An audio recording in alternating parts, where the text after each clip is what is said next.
Great. How's everybody doing? Let's see.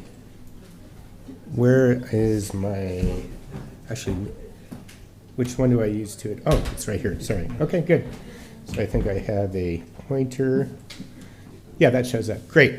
So I'm going to talk about my primary area of research on the congenital heart defects and the gene that we've identified in 11q that is the cause, and hopefully how we're understanding what that gene does. I will say I will probably go into a fair amount of detail, so don't worry about the details, but hopefully you'll understand sort of the big picture. If you do have questions, please stop me. I'd rather stop, slow down, and make sure I answer your questions than completely lose you. I will say there's one picture I'm going to show of actual human hearts. So if anybody is uncomfortable with looking at a picture of a human heart right before lunch, let me know and I'll warn you ahead of time, so just close your eyes for a few seconds. So I think, as I told you before, not surprisingly, over the years, as we've been able to more effectively treat the bleeding problems and the infectious problems, what stands as now, I think, the most common cause of death in people with Jacobson syndrome is this heart defect that I'm showing you here, called hypoplastic left heart syndrome. So this is just your typical cartoon showing on the left a normal heart. So this is the left ventricle connected to the aorta. There are two valves, the mitral valve here and the aortic valve there, that allow oxygenated blood to come into the left ventricle and to get pumped out to the body.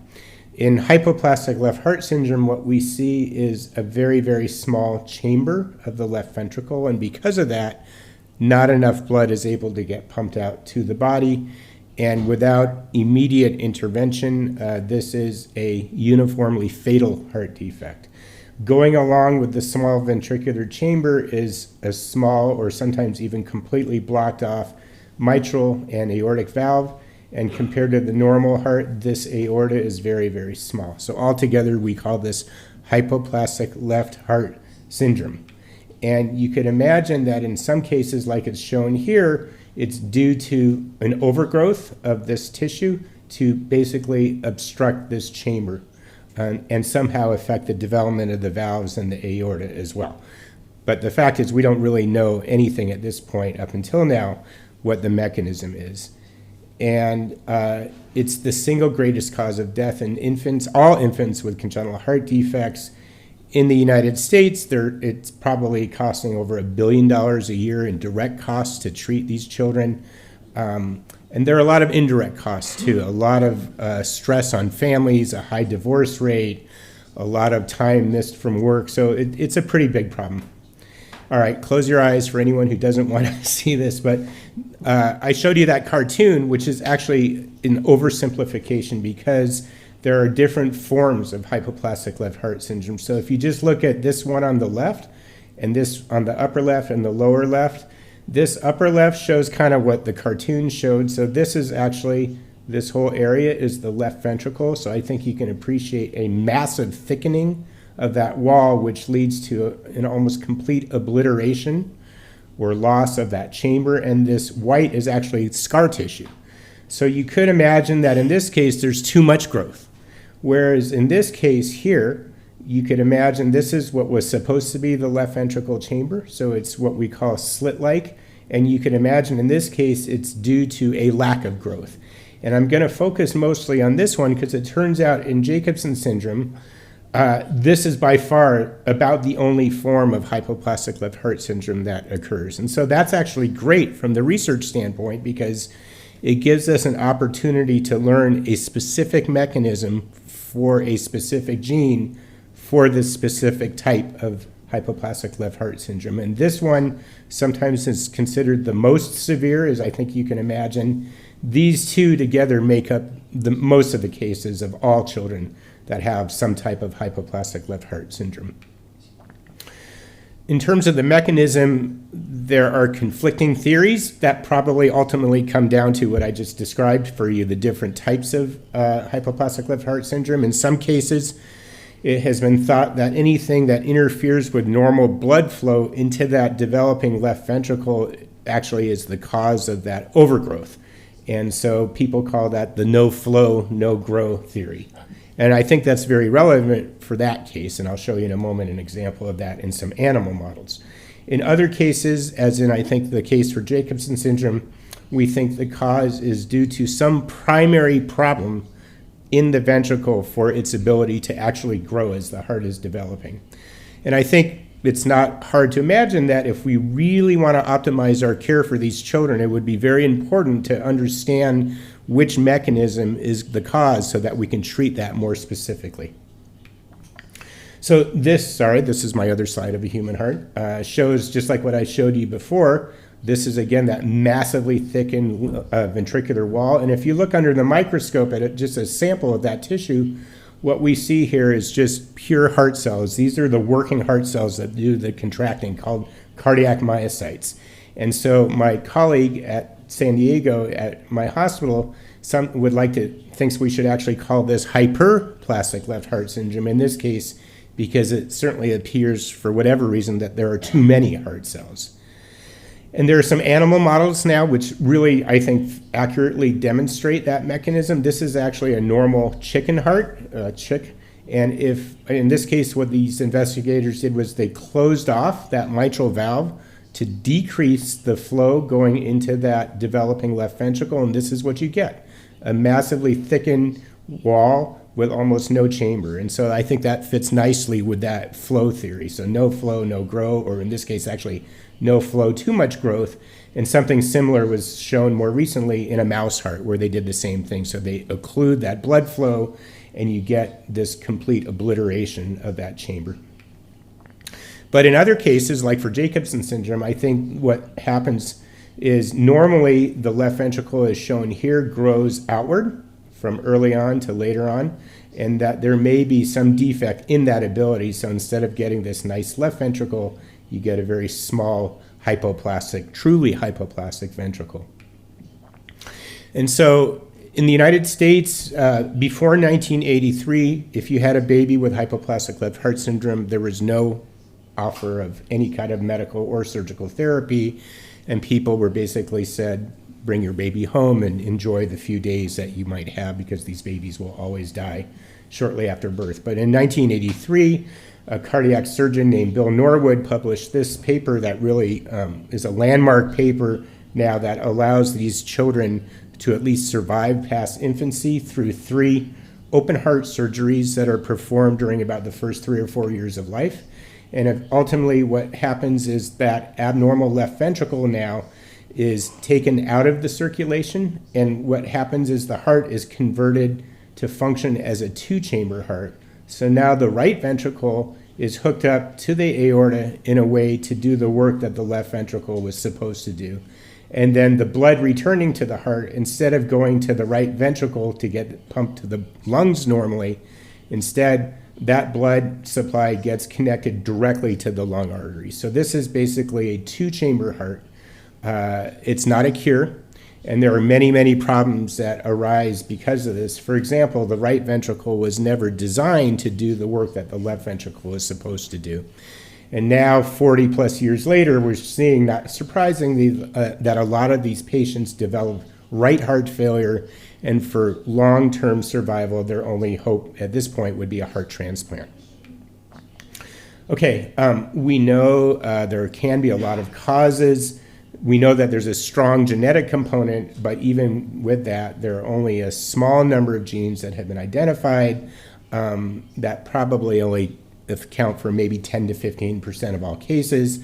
And as you just heard in the last talk, there's likely a role for epigenetic and environmental factors as well that contribute to this.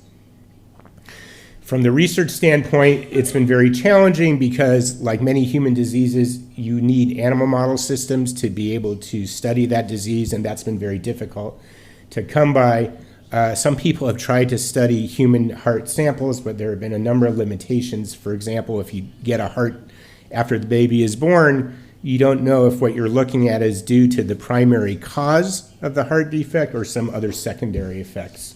I really won't go into these others other than to say there are just limitations right now. And for some studies that have been published recently, they try to argue from their in vitro test tube models that it may be due to decreased cardiac myocyte proliferation, but like I just showed you, certainly in some cases, you have to be able to find a mechanism that accounts for having too many cardiac cells, cardiac myocytes. So there are a lot of limitations up until now. So now what I'm going to do is tell you about the approach that we've taken, and this starts back with this young man that I showed you in my last talk back in July of 1995. This is Edgar, who I still take care of. And this is actually a picture of his chromosomes. And you could see here that he has a deletion, a big deletion in the long arm of chromosome 11. And I was taking care of him because, like I mentioned before, he has a version of hypoplastic left heart syndrome. And so this was back in July of 1995. And even though I had no idea how to go about it at that time, at least it certainly was a great starting point to hypothesize that there must be probably a gene in this region that is responsible for causing that boy's heart defects. And so I spent, and even now, continue to try to learn as much as I can about the heart defects that occur in Jacobson syndrome. And like I mentioned before, there's a very high frequency of hypoplastic left heart syndrome in Jacobson syndrome, about 200 times more common than in the general population. And in addition to that, the majority of the most common heart defects that occur in the general population also occur in Jacobson syndrome. And so why that happens, we didn't know, but we are beginning to, I think, understand that. And the other thing that's very interesting that I probably don't have time to address, but certainly suggests the possibility of chromatin remodeling, chromatin regulation, and epigenetic causes is there can be, as in the case in this room, you can have two children with the exact same deletion. One child may have a normal heart, and one child might have hypoplastic left heart syndrome. So clearly, these genes predispose, but they don't explain everything. And we actually have some answers now to help understand that. So we've used this technology that was just discussed previously called the array comparative genomic hybridization technology to map in great detail exactly where those deletion breakpoints are. And so here we just show by a cartoon where the deletions are. So this is your typical deletion going out to the end of the chromosome in a child with hypoplastic left heart syndrome. And that already narrowed it down to a region of about 50 genes. But then we do have some very rare patients that instead of having deletions to the end are within the chromosome that have the same heart defect like hypoplastic left heart syndrome. And so we hypothesize that that gene might be right within this region that overlaps, so wherever the red and the blue overlap. And we were able to actually narrow that down to a very small region in which we know now, thanks to the Human Genome Sequencing Project, exactly the genes that are in there. And one gene stood out as the likely cause, a gene called ETS1. And we already knew from previous studies that this gene had been shown to have a critical role in heart development in an organism called the sea squirt. So I'm not going to talk about these other genes. So ETS1, we believe now, is the heart gene. And this is just a picture of one of the first studies we did in my lab. This is just pictures of a mouse heart. And all these colors are showing you are the different populations of cells in the developing heart where this gene is turned on and functioning. So if you want to understand anything about what this gene is doing in heart development, we need to know which populations of cells involved in heart development this gene is working in. Does that make sense to everybody? Everybody awake still? All right, so all you have to know is blue is where the gene is expressed. And it turns out that we identified two specific populations of cells. One is called the neural crest, and the other is called the endocardium. But interestingly, the main heart muscle cells called cardiac myocytes do not express this gene. So it's somehow the effect of this gene and these other cell lineages that must cause the heart defects. And so what we then hypothesize is that loss of the function of this gene in one or both of these populations of heart cells gives rise to the different heart defects, including hypoplastic left heart syndrome. So this is just a simple cartoon to show you what happens in one of these populations of cells called the neural crest. And it turns out that during the early stages of when a fetus is developing, there is a population of cells in the neural tube or the central nervous system that actually migrates out to the developing heart to help form some of these structures of the heart. Okay, and so that's called the cardiac neural crest cells. And so we actually have the technology in mice to eliminate the function of this gene just in specific populations, including, in this case, neural crest cells or the other lineage, the cardiac endothelium.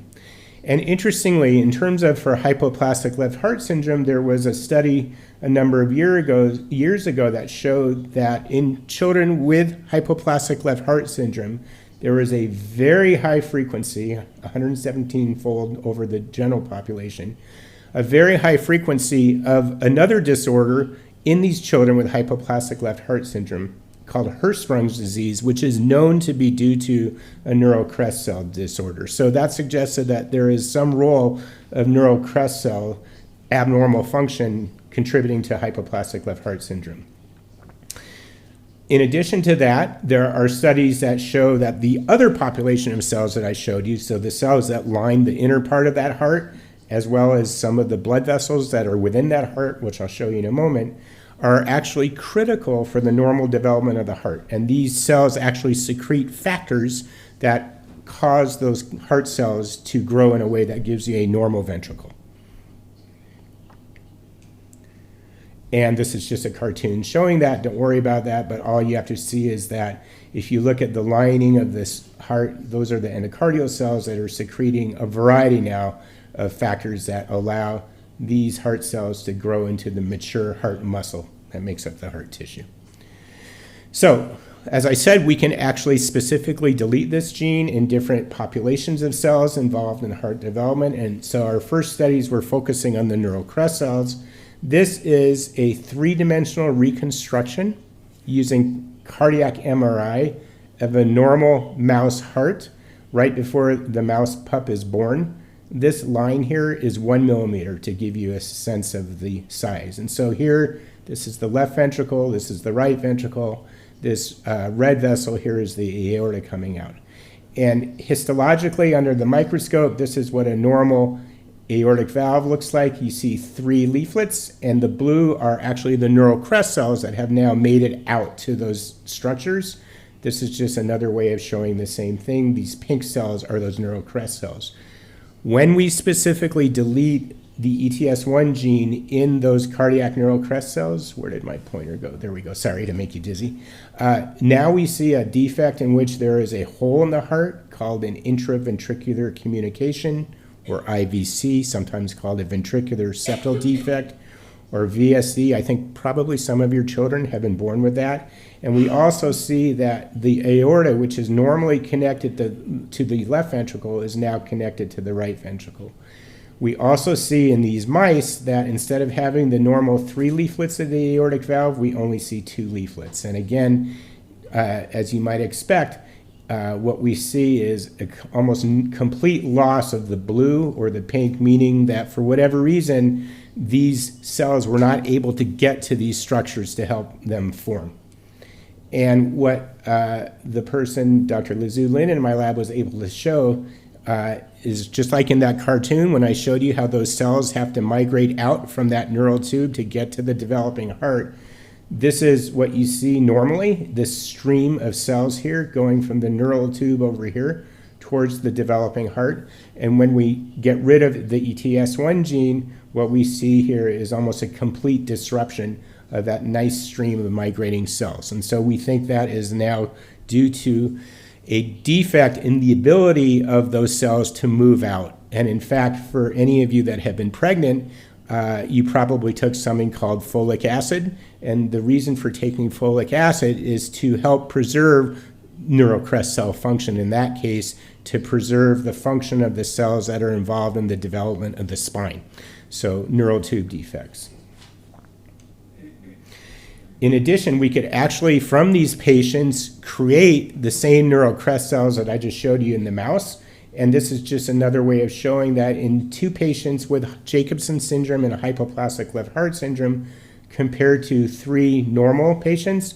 This is just to show quantitatively that there was abnormal neural crest cell migration, again in human patients, which kind of closes the loop to make a strong argument that there is decreased neural crest cell migration in children with Jacobson syndrome, at least in these 2 patients with hypoplastic left heart syndrome.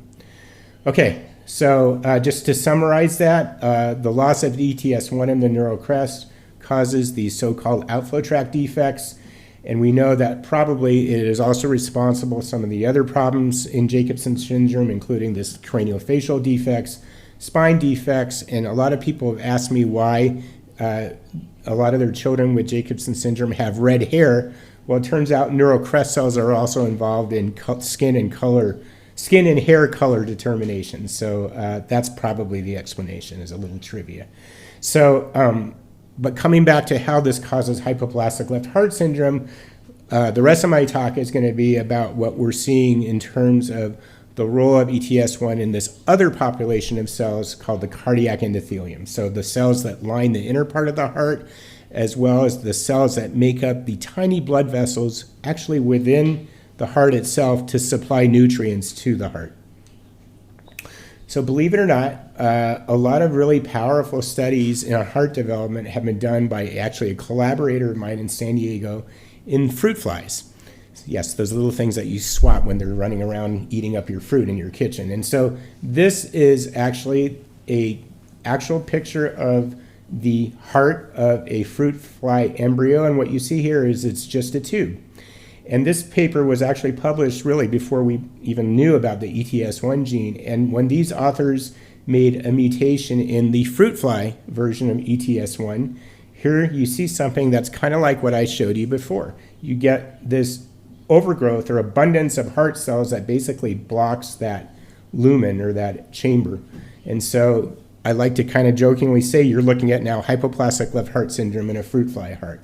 But we can actually use this as a very powerful animal model system to learn more about the same genes that are involved in our heart development that are actually involved in the heart development in a fruit fly. And as an aside, I can tell you I have a number of patients today that are only alive because of this actual kind of work to identify those same genes. Because once you understand what the function is of those genes, we can intervene in ways that nobody would have suspected would be necessary previously. And literally, we have a number of our patients now that, for example, have pacemakers to keep their heart beating, because one of the functions of these genes is to develop and maintain the conduction system or the electrical system of the heart. Okay, so one of the other model systems that we use is the frog, and the frog actually has a single ventricle, and this is just a picture of a normal frog heart. So the green is just showing the heart cells in a normal frog heart. And when my colleague, Dr. Shui Ni, eliminates the function of ETS1 just in those cardiac endothelial cells, this is what you get. You get a very abnormal, very small, very poorly functioning ventricular chamber. And this green is just to show you, in this case, this green is just a marker of those endocardial cells and endothelial cells. And here you see an abundance of that signal in the heart. And in the knockdown, or when we take out that gene, you see an almost complete loss of that green, meaning at least either those cells are gone or at least they're not functioning normally. And taking it one step further, this is just another picture of what I just showed you. In this case, red is staining the heart cells. So this is a normal frog heart. This is the frog heart when you knock down the ETS1 gene. And what my colleague, Dr. Nee, showed was that if you actually graft tissue from which those endothelial cells are derived, you can actually prevent the development of that hypoplastic heart, the hypoplastic ventricle. So this is normal. This is when you take away the ETS1 function, and this is what happens when you attach back or graft back normal heart tissue that is required for endothelial development. And that actually, even though this is only a frog, but raises the very exciting possibility that someday, potentially, with early detection and early intervention for this type of heart defect, it could be possible to actually prevent that. And if so, that would be an incredible step forward, unheard of in my clinical practice in pediatric cardiology as it stands now. So just to summarize that, ETS1 functions in the endocardium, that inner lining, as well as the coronary vascular, microvascular, and is required for ventricular development. Loss of ETS1 results in that very small, poorly functioning ventricle, and if we graft normal endothelial cells early on, we can prevent that heart defect. And so just to take it one step further, in the mouse, what we see here is a normal heart, and all I want to show you is during normal heart development, those endothelial cells actually go all the way down along the outside of the heart to go into part of the heart muscle to be able to then become the vessels that supply blood and nutrients to that developing heart. So that's what this dotted line is just showing those cells starting up here and going all the way down. When we take out the ETS1 gene, in this case, in those endothelial cells in the developing mouse heart, what we see is those cells are not able to get all the way down towards the bottom of the heart. And taking it one step further, what we're able to show is in a test tube, normally if you take these cells and put them in a test tube, they will form little blood vessels. I don't know how well you can see this, but these are these little tubes. And if you do the same experiment, but in this case you eliminate the ETS1 gene, you now see a dramatic decrease in the ability of these cells to form these little blood vessels. And remember what I just told you before, is those blood vessels are essential to supply nutrients and growth factors for that developing heart. And taking it one last step, we have one patient from a number of years ago in San Diego that died with hypoplastic left heart syndrome with Jacobson syndrome. And what I want to show you is this brown staining is of heart tissue from the right ventricle and the left ventricle from a normal heart, so a baby that died from some non-cardiac cause. And I think you can see here these little brown tubes are those little tiny blood vessels that are critical, again, for the development of that ventricle. In our patient with Jacobson syndrome and a hypoplastic left heart syndrome, if you look at the right ventricle, everything looks pretty normal. But if you look at the left ventricle, you see an almost complete loss of those little blood vessels, which suggests that these tiny blood vessels, so what we call the coronary microvasculature, is critical, and ETS1, loss of ETS1 results in the loss of those blood vessels that likely contributes to why that ventricle does not grow.